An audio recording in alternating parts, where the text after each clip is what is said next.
Buenas a todos. Voy a hablar de la profecía de Neferti.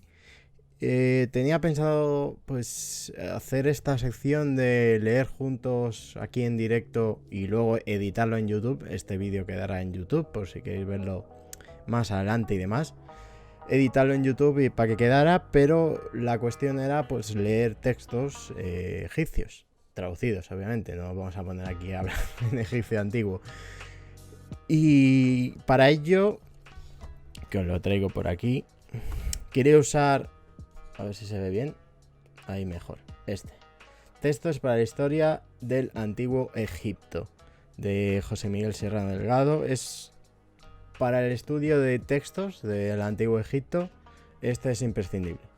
De hecho, yo usé una versión anterior para mi TFM, pues usé una versión anterior de pero el año pasado salió una nueva edición, y cosas revisionadas, más textos, y lo compré. Y aprovechando que lo tengo, pues quería aprovechar y leemos en directo aquí demás temas. Y digo, ¿por cuál empezar? Pues por uno de los temas que traté, de los textos que traté en mi TFM, que es la profecía de Neferti, que como más o menos lo conozco, pues no tengo que preparármelo demasiado, en el sentido. Primero os voy a dar un pequeño contexto del texto. La profecía de Neferti. Bueno, ¿qué es la profecía de Neferti? ¿Qué es este texto? ¿De dónde sale? Pues estamos hablando de un texto profético, elaborado durante la dinastía 12. Es lo que se cree que se elaboró. Sin embargo, las copias que tenemos de este texto provienen del Reino Nuevo, de la dinastía 18. Concretamente, reinado de Tutmosis IV. Para hacernos una idea cronológica, la dinastía 18 abarca aproximadamente del 1550 a 1295 a.C. Estamos en esa época más o menos. ¿Y qué copias tenemos? Pues resulta que tenemos una de las copias, o la que nos ofrece mayor información sobre este texto, viene de un texto que es de un papiro conocido como el Papiro San Petersburgo, que está en el Museo del Hermitage. Y en este papiro teníamos dos textos: las enseñanzas para Mericare y la profecía de Neferti, la que nos ocupa en este caso. Se desconoce realmente de dónde proviene este papiro. Suele ser muy habitual que en los museos muchos textos lo que tenemos son papiros que aparecen porque son compras de los museos, además, y al final se pierde y aparecen ahí y dice, pues bueno, es una pena porque el contexto de estos hallazgos es tanto más importante que lo que contienen, pero bueno. También tenemos otras copias en tablillas y demás, pero el que he mencionado es donde el que mejor se conserva el texto en general. ¿Pero de qué trata? Porque es un texto profético. ¿Y de qué va esto? Pues este texto está protagonizado por uno de los protagonistas, por el monarca del reino antiguo, Snefru, de la cuarta dinastía. Ahora vamos a ir con un poco la historia de qué hace Snefru. El caso es que llama a un mago, y este mago, que es el Neferti, el protagonista del título, y hace una serie de predicciones. El caso es que yo conozco este texto porque mi TFM fue sobre la literatura de desesperación y el fin del mundo y todo eso, y era uno de los textos porque forma parte de esta literatura pesimista o de la desesperación. A diferencia del resto, este cuenta con un final diferente, que ahora no lo voy a destripar, ahora lo leemos. Antes de pasar a leer que es el que usaré, también quería comentar este libro, ¿vale? Lo compré la semana pasada, de hecho. Un libro muy recomendado, es también, a ver si lo veis bien, ahí vale ahora. Vale, son 100 textos imprescindibles de la literatura egipcia. Es un libro muy bonito porque tiene a ver que se vea bien, un montón de de representaciones. Vale, viene aquí también el de Neferti. Vale, ¿ves? Tenemos aquí. No sé si lo leeréis. Bueno, está aquí, ¿vale? Viene un fragmento también que nos cuenta un poco. Y es un libro muy recomendable para conocer más de literatura, no tanto en el aspecto académico, como ya he dicho que es este, sino para leerlo, digamos. Es un libro muy bonito para leer, para ver y demás. Y muy recomendable, y por eso quería también mencionarlo y traerlo. Pero bueno, para leerlo, como en este viene más o menos completo, pues vamos a empezar. La profecía de Neferti. Aconteció entonces que el rey del Alto y Bajo Egipto, Snefru, justo de voz, era el rey excelente de la tierra toda entera. Y sucedió que en uno de esos días el consejo de cortesanos de la residencia entró en el palacio real para presentar sus respetos. Y salieron después de haber presentado sus respetos, según su costumbre diaria.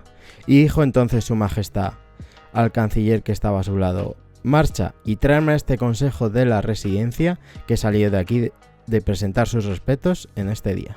Ellos fueron traídos inmediatamente y se postraron sobre sus vientres, en presencia de su majestad. Y su majestad les dijo a ellos: compañeros, mirad, he hecho que seáis convocados para que busquéis para mí alguno de vuestros hijos que sea sabio, algún hermano vuestro que sea excelente, algún camarada vuestro que haya realizado acciones notables, para que él me diga algunas palabras bellas, frases escogidas, que divierta a mi majestad escucharlas. Ellos entonces se postraron nuevamente sobre sus vientres en presencia de su majestad y dijeron a su majestad: hay un sacerdote lector, jefe de Bastet, oh soberano nuestro señor, cuyo nombre es Neferti. Es un súbdito de fuerte brazo, es un escriba hábil de dedos, es alguien espléndido, de abundantes riquezas, sin su par, que se le traiga y que su majestad lo vea. Dijo entonces su majestad: marchad y traérmelo. Entonces fue convocado de inmediato ante él, su majestad.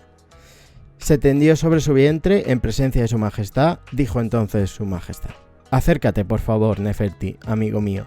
Dime tú algunas palabras bellas, frases escogidas, que diviertan a mi majestad escucharlas. Dijo entonces el sacerdote lector Neferti: ¿habrán de ser sobre lo acontecido o sobre lo que va a acontecer, oh soberano, mi señor?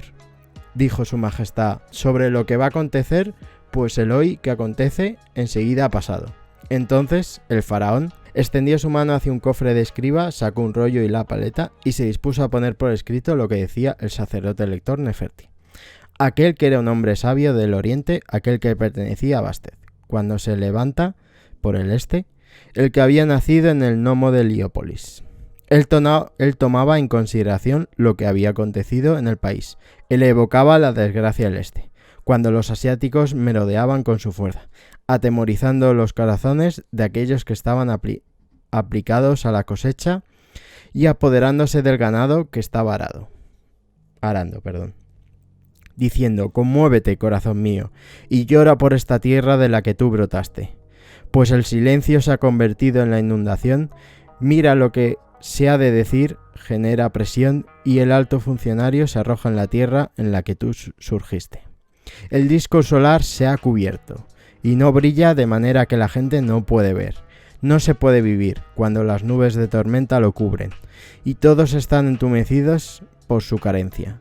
Voy a decir lo que está ante mí, y no voy a predecir nada que no llegaré. El río de Egipto se ha vaciado, de manera que el agua puede ser cruzada a pie. Se busca el agua para que los barcos puedan navegarla. Su curso del río se ha convertido en orilla. La orilla se volverá agua, y a su vez el lugar del agua será el lugar de la orilla. El viento del sur se opondrá al viento del norte, de manera que no habrá un cielo con un único viento. Aves extranjeras criarán en los pantanos del Bajo Egipto, después de haber hecho su nido junto a la gente de Egipto. Y estas gentes se acercarán a él por necesidad. Los enemigos han aparecido en el este. Los asiáticos han bajado a Egipto. Se carece de un refugio seguro. Algún otro extraño está al lado, sin que los guardas hayan oído nada. Y se espera una escala de asalto en el tiempo de la noche y se invaden las fortalezas. El hombre se sienta volviendo su espalda mientras que uno mata al otro. Voy a mostrarte a un hijo como un enemigo, a un hermano como un oponente, a un hombre matando a su propio padre. Toda boca está llena de quiéreme. Toda bondad ha huido. La tierra está en miseria, pese a que se han emitido leyes al respecto. Lo que se hace es destruir, lo que se encuentra es desolación. Lo que ha sido hecho es como si no hubiera hecho. Se le arrebatan las propiedades al hombre y se le dan a aquel que es un extraño. La tierra se ha contraído, empobrecido básicamente. Demasiados son sus controladores, está desolada. Grandes son los impuestos, escaso es el grano y grande es la medida. El dios Ra se separa de la humanidad, él se alzará cuando sea la hora, pero nadie reconocerá la llegada del mediodía, no se distinguirá su sombra. Yo voy a mostrarte la tierra en plena calamidad. Al del brazo débil, ahora como uno de fuerte brazo. Al que se le muestra ahora respeto, antes era él quien saludaba. Yo te muestro al inferior convertido en superior, aquel que antes era puesto de espaldas, humillado, vencido. Muestra ahora el vientre, el vencedor. Se vive ahora en la necrópolis. El pobre se hará de riquezas. El noble tendrá que robar para subsistir. Solamente los pobres podrán comer pan, en tanto que los siervos estarán exultantes de júbilo. No sucederá ya más que el gnomo heliopolitano sea la tierra de nacimiento de todos los dioses. Entonces vendrá un rey desde el sur, cuyo nombre es Ameni. Justo de voz, es el hijo de una mujer de Taseti, el extremo sur de Egipto, un niño del Alto Egipto. Él tomará la corona blanca y alzará la corona roja. Él unirá los dos poderes y apaciguará a los dos señores. Con lo que ellos desean. Ha sido rodeador del campo, con el remo en su puño. Se regocijará la gente de su tiempo, y el hijo de un hombre establecerá su nombre por toda la eternidad. Los que caen en la maldad y aquellos que tramaban la rebelión han desistido en su discurso por el miedo a él. Los asiáticos caerán en su masacre. Los libios caerán por su llama. Los rebeldes pertenecerán a su furia. Los malvados de corazón a su temor. Es el Ureus que está en su frente, el que comete a los malvados de corazón para él. Se construirán los muros del príncipe, para impedir que los asiáticos desciendan a Egipto, de manera que ellos deberán pedir agua a la manera de suplicantes, para permitir que beba su ganado. La justicia Maat regresará a su propio lugar, y el caos será arrojado afuera.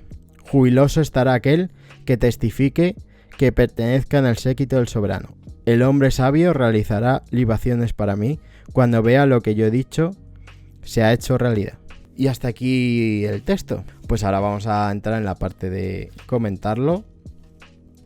Vale, como habéis visto, el rey está aburrido y manda a llamar pues a un sabio que le diga unas palabras que le entretienen. Esto es algo, un tópico muy típico. El rey se aburre, quiere que lo entretengan, y mandan llamar pues a alguien que diga unas palabras bonitas, como dice, o algo curioso, y llaman a Neferti. Lo que vemos para empezar es que lo que dice es malo.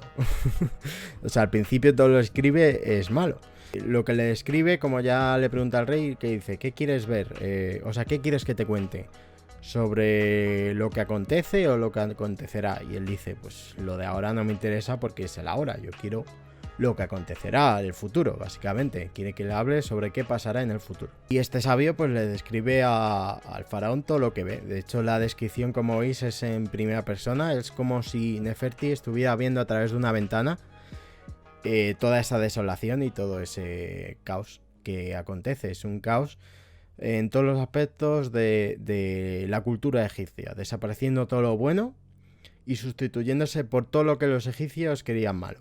Sin embargo, como ya vemos en la propia profecía, tiene un final bueno, y es algo lo que caracteriza a este texto, que tiene una resolución positiva. Vemos cómo anuncia un salvador, la profetización de un salvador, un tal Ameni, que llegará del sur, traerá de bueno todo lo bueno, luchará contra los rebeldes, contra los invasores, y restaurará la paz y la armonía en Egipto. El caso de este texto, y por lo que tiene tanta chicha de utilizar es que está profetizando la llegada de Amenemhat I. Este tal Ameni sería el nombre de Amenemhat I. ¿Quién es Amenemhat I? Pues el fundador de la dinastía 12, comienzos del Reino Nuevo. Y lo que comenté sobre de qué época es este texto, precisamente los expertos dicen que este texto fue creado en el Reino Medio, precisamente bajo el mandato de Amenemhat I. Entonces empezamos a atar cabos de que puede que este texto fuera un texto propagandístico, es decir, mira qué mal estaba Egipto antes y yo vengo a solucionar las cosas, ¿no? En este caso Amenemhat I, quien dice que va a arreglar todo. Claro, porque el texto, para empezar el texto nos pone a Snefru, ¿vale? Snefru es un monarca real del Reino Antiguo. ¿Y qué profetiza Neferti? ¿Por qué nos habla de una época de caos? Entonces, vale, aquí es donde entra ya las cuestiones de si consideramos este caos real. Es decir, vale, para empezar, tenemos que se ambienta cronológicamente en el Reino Antiguo, pero cuenta que un tal Ameni, Amenemhat I, va a restaurar todo Egipto y va a traer todo el bien. Vale, ¿por qué Amenemhat I querría decir eso? Porque antes del Reino Medio, antes del reinado de Amenemhat I, Egipto pasó por el primero de sus periodos intermedios. Entre el Reino Antiguo y el Reino Medio están entre el denominado primer periodo intermedio. De hecho, en mi blog tenéis la cronología completa de Egipto, con los periodos cronológicos, por si os perdéis con tantos reinos demás. Por eso lo hice. ¿Qué es este primer periodo intermedio? Pues es un periodo que tradicionalmente ha sido visto como un periodo de caos. Caos porque el reino antiguo es un reino unificado, es Egipto unificado bajo un monarca, sur y norte, está unificado, el bajo y el alto. En el primer periodo intermedio, como luego pasará en el segundo y en el tercer periodo intermedio que habrá en la historia de Egipto, son periodos de descentralización política. Tradicionalmente, como ya he dicho, son vistos de forma negativa, porque estamos entre periodos de monarquía de los faraones central, que domina todo Egipto. Pues cuando se disgrega esto es malo. La cuestión es que las últimas investigaciones que se han llevado en todos estos años empiezan a demostrar que los periodos intermedios no son tan negativos como parece, son al revés, incluso son periodos de florecimiento cultural, florecimiento político, pero a niveles regionales. Es decir, Egipto pasa de ser una unidad centralizada a estar dividido. Por eso tradicionalmente en la historiografía tradicional ha sido visto como algo negativo. Pero como ya os he dicho, no. Entonces, claro, tenemos que Amenemhat I fue el primer monarca del Reino Medio quien consigue unificar de nuevo Egipto. Aquí ya empezamos a atar cabos de decir que posiblemente pudiera ser este texto elaborado para justificar su reinado. Es decir, antes de mí era todo caos, he llegado yo, he conseguido unificar todo, traer la paz. Si no estoy yo, caos. Si está el faraón, bueno, ¿vale? Básicamente. La curiosa forma es cómo contarlo, ¿no? Porque tenemos unos viajes temporales. Está ambientado en el reino antiguo. Neferti cuenta lo que pasará en el primer periodo intermedio y principios del Reino Nuevo, pero sin embargo el texto está elaborado, según parece, en el Reino Medio, con lo cual es una profecía que viene del pasado, pero hecha, o sea, es una profecía del pasado, como si, en el caso de que Amenemhat I lo utilizara como un texto de propaganda, elaboró un texto de decir, vamos a hacer que en el Reino Antiguo profetizaran el caos y la destrucción del primer periodo intermedio y se profetizara mi llegada. Así es fácil profetizar algo cuando ya sabes lo que va a ocurrir, claramente. Y respecto a cómo es presentado la historia, tenemos como ya hemos dicho, un rey Snefru aburrido que llama Neferti.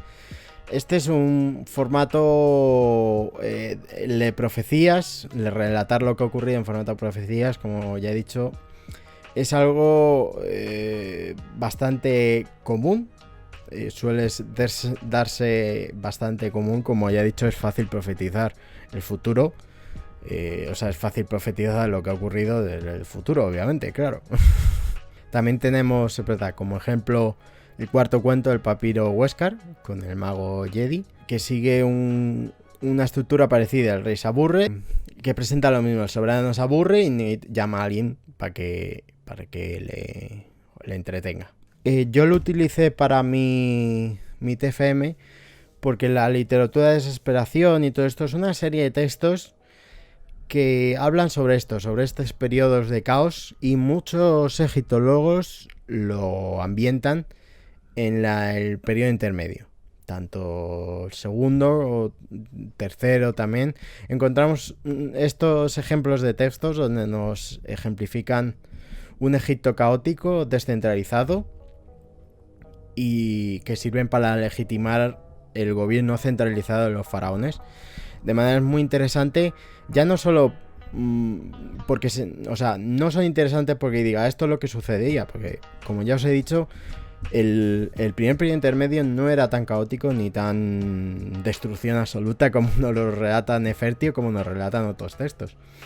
Pero era necesario desde el poder central tener esta imagen. O sea, la importancia no es la realidad, sino la imagen que nos transmiten, porque viendo esa imagen de caos, podemos ver para que los ojos de los antiguos egipcios era el caos y en contraposición lo que era el orden.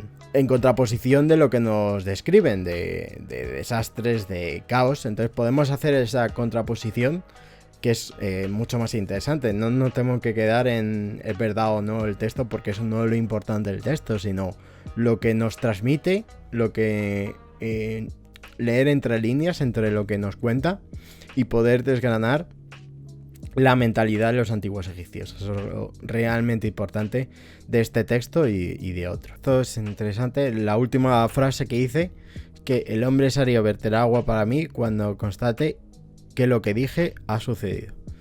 Como ya he dicho, esto está escrito desde el futuro de la época del texto, ¿no? Obviamente sabe que eso va a ocurrir, en plan, ¿ves? Te dije que era verdad. De manera que el discurso de Neferti nos ofrece una lección de historia y de lo que era la historia del Antiguo Egipto para los propios egipcios, y reitero la idea de que estos textos sirven sobre todo para conocer la mentalidad de los antiguos egipcios. Por eso cada vez me gustan más los textos, algo que antes tampoco prestaba demasiado la atención.